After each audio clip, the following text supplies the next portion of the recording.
Latest episode দেখুন একদম add free. শৈলমাকে দেবী রূপে কল্পনা করে সবাই কত সম্মান করে। এই বাড়ির মান সম্মান সব কোথায় যাবে বলো তো? এবার শান্তি হয়েছে তো তোমার? এই বাড়িতে প্রথম পা দেওয়া থেকে শৈলমাই আমার বিরুদ্ধে গেছে, তারপর নানাভাবে আমাকে বিপদে ফেলেছেন, শেষ পর্যন্ত আমাকে মেরে ফেলার চেষ্টা করেছেন। আমি সেই অন্যায়ের প্রতিবাদটুকু করেছি। এই পরিবারের মুখে চুনকালি দেওয়ার মতো আমি কোনো কাজ করিনি। সেটা কেউ জানুক না জানুক, আমার মা জানে। অন্যায়কে অন্যায় বলা হলে কারোর মুখে চুনকালি পড়ে না গৌরী।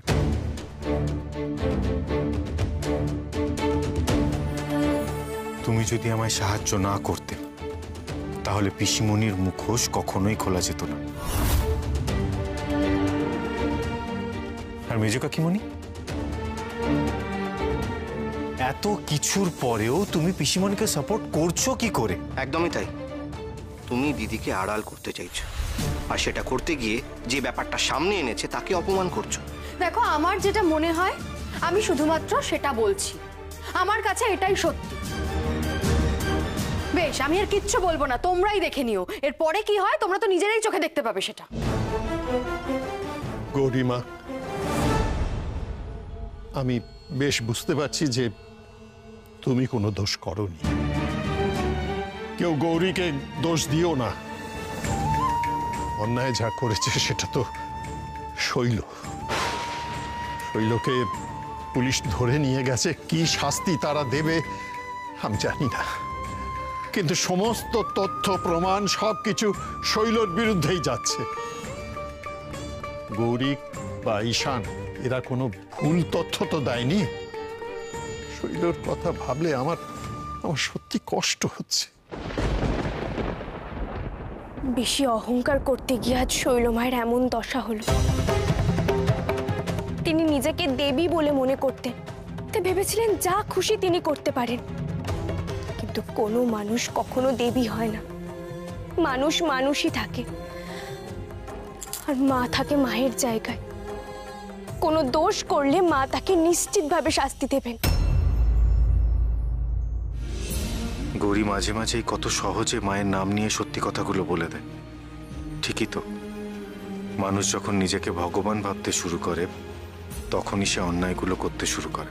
থাক থাক থাক, অনেক বড় বড় কথা বলেছ।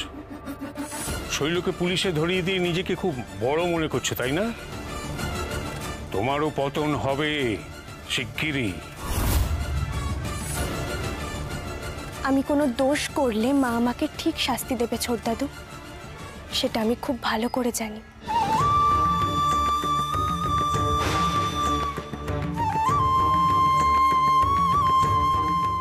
এসো এসো, তুমি দেখো একবার, ভালো করে দেখো কি অবস্থা তুমি করেছো। হ্যাঁ ছোট ঠাম্মি, তোমার লজ্জা করে না তাই না? তুমি একটা মায়ের কোল থেকে তার সন্তানকে এইভাবে কেড়ে নিলে গৌরী। না, গৌরী কোনো দোষ করেনি। অন্যায় যা করেছে সে আমার মেয়েই করেছে। একদিন না একদিন ওকে তো শাস্তি পেতেই হতো।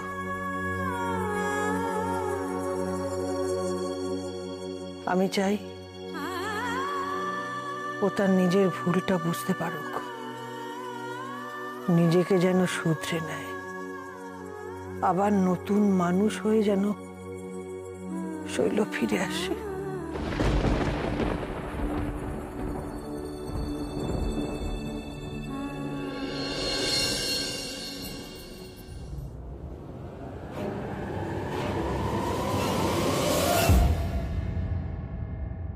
মূর্খ কোথাকার, এত বড় সাহস, তুই আমাকে ছুঁয়েছিস?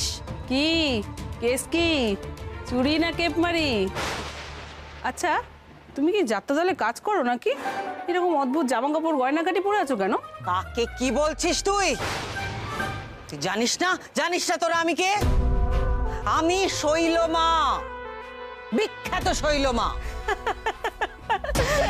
বিখ্যাত? কার মা বললে? শৈল? সে আবার কে? কোনো বড় গুন্ডা টুন্ডা নাকি? আমি তোমাকে এমন চিৎকার কিসের? ধরা চুড়ো ছেড়ে এটা পড়ে ফেল। ওরে ফেল ওর বাচিন, তুই তুকারি করছিস আমাকে? জীব এক্ষুনি খসে পড়বে। দেখলে বললাম না যাত্রা করে, দেখছো কেমন ডায়লগ দিচ্ছে। তোর যা অবস্থা আমি করব না। ফালতু কিছু বললে না, এক্ষুনি এমন পেটাবো 10 দিন কথা বলতে পারবি না। খোল, হার খোল, সব খোল। কোথা থেকে এলেন রে শৈলমা? আয় আয় আমার সঙ্গে এক্ষুনি আয়।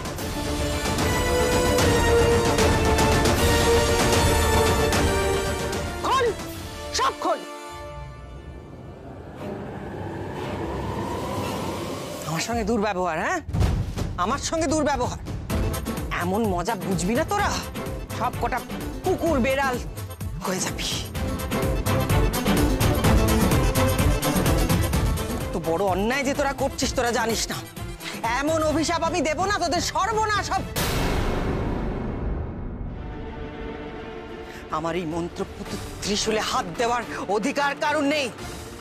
এই আমার ত্রিশূল ফেরত দে। ভালো ভালো কথা শুনবি, এখানেই পেটাবো। এটা পড়ে নে।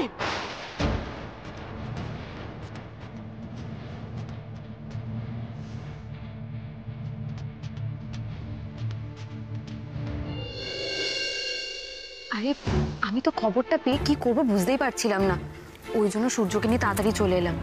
আর শোন, আমার মনে হয় যা হয়েছে একদম ঠিক হয়েছে। হ্যাঁ ঠিক বলেছিস, যা হয়েছে একদম বেশ হয়েছে। আমরা এবার অ্যাটলিস্ট একটু শান্তিতে থাকতে পারবো। কি সারাক্ষণ শুদ্ধিকরণ শুদ্ধিকরণ আর কোনো কথা নেই। এবার নিজে জেলে গেছে, নিজে জেলে গিয়ে এখন নিজের শুদ্ধিকরণ নিজেই করুক। কি অদ্ভুত না, কথায় কথায় ত্রিশূল নিয়ে তেড়ে আসাটা এবার বের হবে। গৌরীকে যে কতবার ত্রিশূল দিয়ে মারতে গেছিল, কপাল জোরে বেঁচে গেছে মেয়েটা। হ্যাঁ গো, জেলে শৈলমাকে পুলিশরা মারবে? না না চিকু, মারবে কেন? তবে হ্যাঁ, সব নিজের কাজ নিজেকেই করতে হয়, অন্যকে দিয়ে করানো যায় না। আর অন্যায় করলে বকুনি খেতে হয়। বেশ হয়েছে, সারাদিন খালি আমাকেই বকে তো, এবার নিজেই বকা খাবে। আহ চিকু, তোমরা এভাবে বলছো কেন গো? উনি তো এই পরিবারেরই একজন। হ্যাঁ মানছি শৈলমা অন্যায় করেছেন, ছোট ঠাম্মি একদম ঠিক বলেছে। মা যেন শৈলমাকে সুমতি দেয়। তা ঠিক বলেছ, তবে আমার কি মনে হয় বলো তো, যা হয়েছে ভালোই হয়েছে। আমার একটা বক্তব্য আছে, মানে আমি বলছিলাম যে এরকম একটা পরিস্থিতিতে সেলিব্রেশন তো হতেই পারে, তাই না? সেলিব্রেট করার জন্য একদম একটা অ্যাপ্রোপ্রিয়েট দিন আছে। কালকে তো নিউ ইয়ার, রাইট, নতুন বছর আসছে। আর আমরা তাহলে নিউ ইয়ার ইভে একটা পার্টি করতে পারি। এই জন্য আমার তরফ থেকে একটা আইসক্রিম পাওনা রইল। কিন্তু বলছি ব্যাপারটা বাড়াবাড়ি হয়ে যাবে না তো? হ্যাঁ একদমই, আমারও তাই মনে হয়। পরিবারের একজন হাজতে বাড়ির তো সবার মনও ভালো নেই। না না, এই সময় হই হুল্লোড় করা একদম ঠিক হবে না। ঠিক উল্টোটা হবে গৌরী। আরে আমাদের বাড়ির যা পরিবেশ হয়ে আছে, এতে আমাদের দম বন্ধ হয়ে যাচ্ছে। তার থেকে পার্টি করলে আমরা সবাই একটু রিল্যাক্স হব, বুঝতে পারলে? হ্যাঁ গৌরী, আর পার্টিটা হলে সবার মন ভালো হয়ে যাবে। শোনো, তোমরা এই বাড়িতে উৎসব করবে?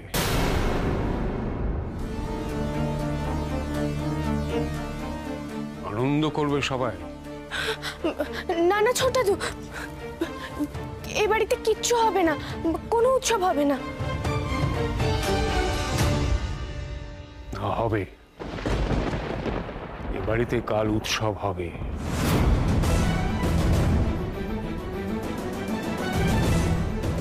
কি বলছেন ছোট দাদু, এই সময় বাড়িতে উৎসব? বাড়ি নিয়ে তোমার কোনো মাথা ব্যথা আছে না? কিন্তু আমাদের আছে। আমাদের তো ভাবতে হবে যে কি করে এই ঘোষাল পরিবারের মান মর্যাদা অক্ষুণ্ণ রাখা যায়। তাই এই বাড়িতে মানে এই সময় উৎসব করতে হবে, যাতে বাইরের লোকের মনে না হয় যে এই বাড়িতে কোনো অঘটন ঘটেছে। ছোট দাদু, পার্টি হবে তো ছোট দাদু? নিশ্চয়ই হবে। পার্টি হবে, বাইরের লোককে তো দেখাতে হবে যে এই পরিবার একেবারে ঠিক আছে, আনন্দে আছে।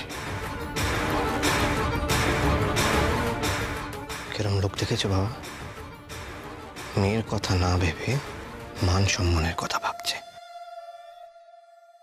ছোট দাদু ঠিকই বলেছে, আমারও তো একটা দায়িত্ব আছে এই বাড়ির প্রতি। এতে যদি বাড়ির সম্মান বজায় থাকে তাহলে তাই হোক।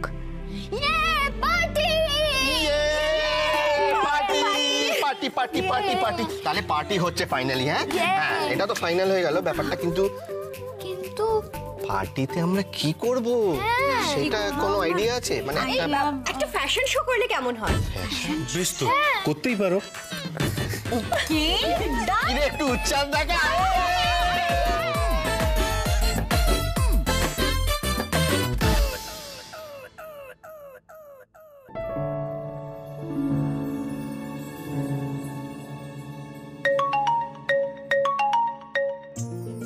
হ্যালো হ্যালো, আমি ঈশান ঘোষাল বলছি।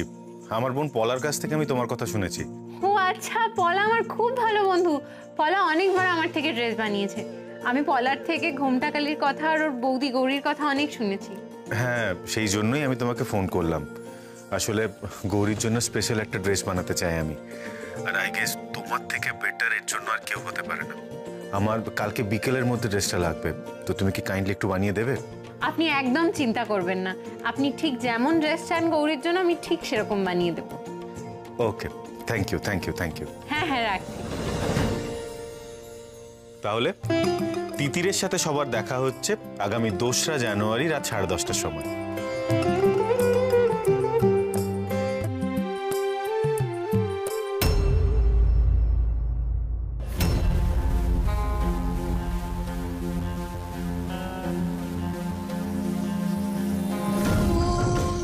নাও খেয়ে নাও।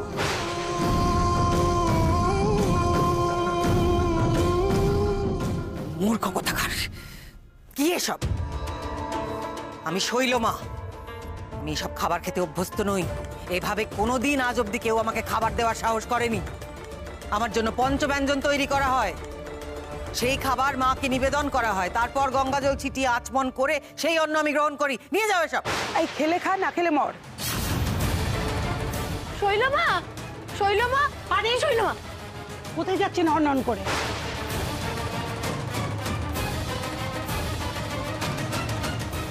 শৈলমাকে খাবার দিতে যাচ্ছি, দিয়ে আসি। হ্যাঁ আরে দাঁড়ান দাঁড়ান, আগে সব চেক করব তারপর যাবেন।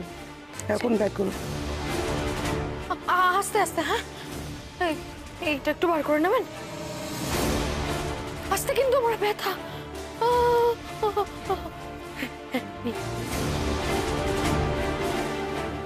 শৈলমা আজ না হয় কাল ঠিক বেরিয়ে আসবেনি। এই সুযোগে শৈলমাকে সেবা টেবা করে একটু হাতে রাখতে হবে বাবা।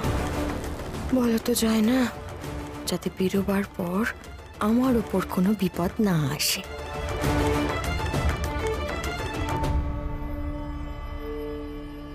শৈলমা, আপনি না একদম চিন্তা করবেন না, আপনার খাবার দাবার কোনো অসুবিধা হবে না। আমি আছি তো, আমি আপনার জন্য রোজ খাবার নিয়ে আসবো, কেমন? আপনার খুব কষ্ট হচ্ছে তাই না এখানে? আপনি এখানে এত কষ্ট পাচ্ছেন, আর ওদিকে বাড়িতে কি হচ্ছে বলুন তো? New year party. কি বললে তুমি? পার্টি? বাড়িতে পার্টি হচ্ছে? ওই গৌরী তো নেচে কুদে সমস্তটা অ্যারেঞ্জ করেছে, জানেন? এই পার্টি, এটাই যেন গৌরীর জীবনের শেষ পার্টি হয়। আজ না হয় কাল আমি তো জেল থেকে বেরোবই, তারপর আমি যদি বাড়ি ফিরে দেখি গৌরী তখনও বাড়িতে আছে, তাহলে তুমি কিন্তু আর ওই বাড়িতে থাকবে না। কি হলো? উত্তর দিচ্ছে না কেন? আমার কথা কানে গেল তোমার?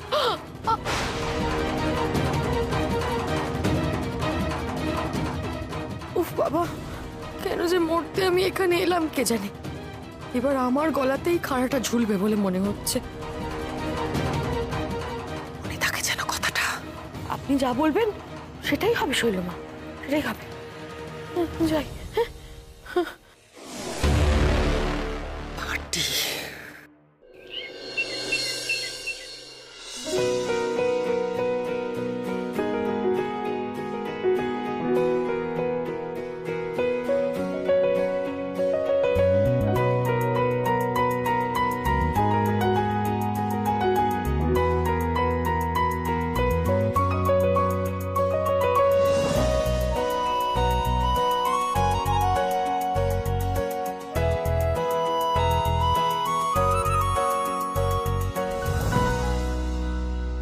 গৌরী,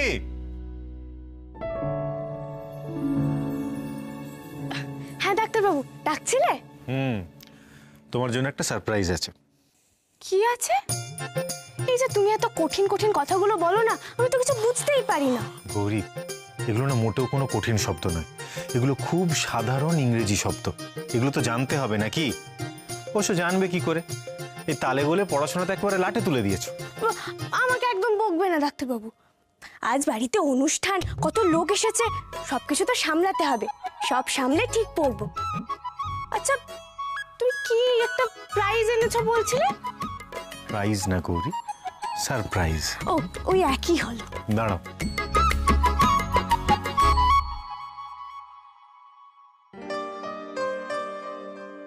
এই নাও, আজকে পার্টিতে এটা পরবে। ও মা, এটা তুমি আমার জন্য এনেছো? দেখি।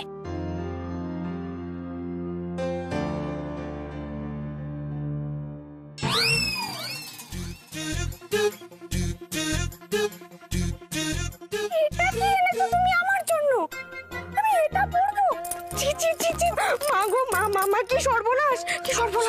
বাবা গৌরী, এটা একটা ওয়েস্টার্ন ড্রেস, তোমার কাছে তো এই ধরনের ড্রেস নেই, আর আজকে পার্টিতে একটা সুযোগ আছে, তাই এটা পরবে তুমি। ছি ছি ছি ছি ছি ছি ছি ছি ছি ছি ছি ছি ছি, মাগো মাগো, মানুষটার মাথা খারাপ হয়ে গেছে।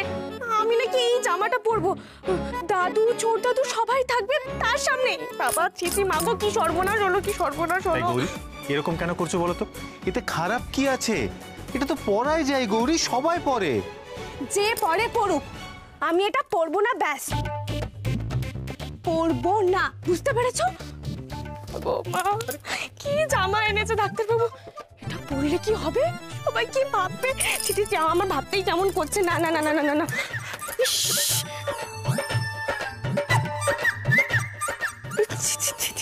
কি যে এনেছো? তুমি জামাটা ধরে দাঁড়িয়ে আছো কেন? রাখো তো। আচ্ছা, তোমার কোনো আক্কেল নেই ডাক্তারবাবু? 5 জনের সামনে আমি জামাটা পরবো, সবাই কি ভাববে বলো তো? তুমি শুধু এই করতে থাকো গৌরী, সবাই কি ভাববে আর আমি কি ভাবছি সেটা জানার তোমার কোনো প্রয়োজনই নেই। অবশ্য প্রয়োজন থাকবেই বা কেন?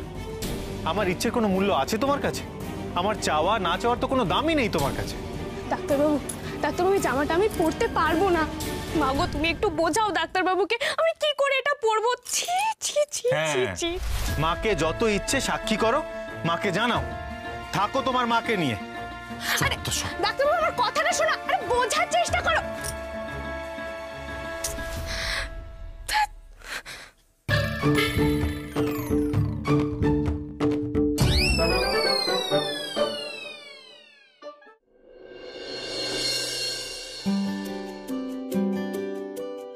আসুন আসুন আসুন। ভালো আছেন তো? হ্যাঁ, আপনি ভালো আছেন? হ্যাঁ হ্যাঁ, খুব ভালো ব্যবস্থা, খুব সুন্দর।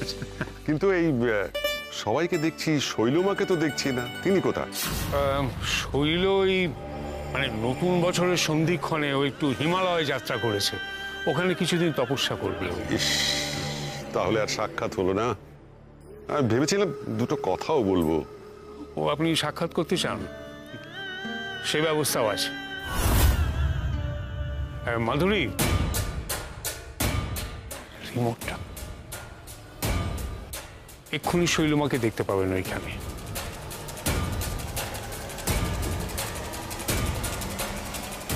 শৈলমা এবার দর্শন দেবেন।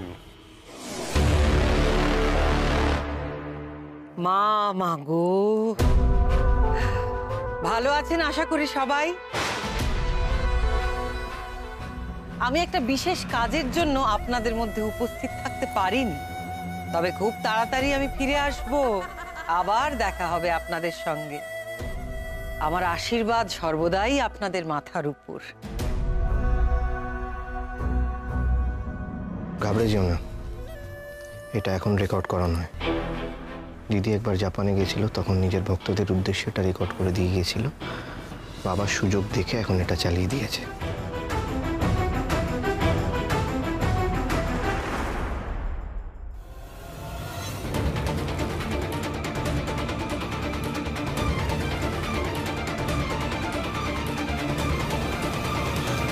ডাক্তারবাবু,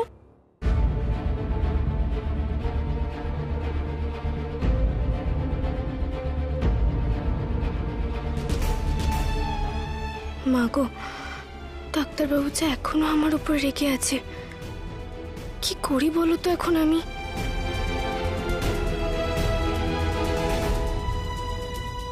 গৌরী, এই নাও, এটা ঈশান তোমাকে দিতে বললো। আসলে সকাল থেকে খুব খাটাখাটনি হচ্ছে না তোমার, এই শরবতটুকু তোমার দরকার, খেয়ে নাও। বুঝেছি, ডাক্তারবাবু নিজে রেগে আছে বলে আমাকে দিতে পারছে না। কি হলো, নাও। হ্যাঁ, দাও। শৈলমার দেওয়া কাজটা এইবার আমি সম্পূর্ণ করব।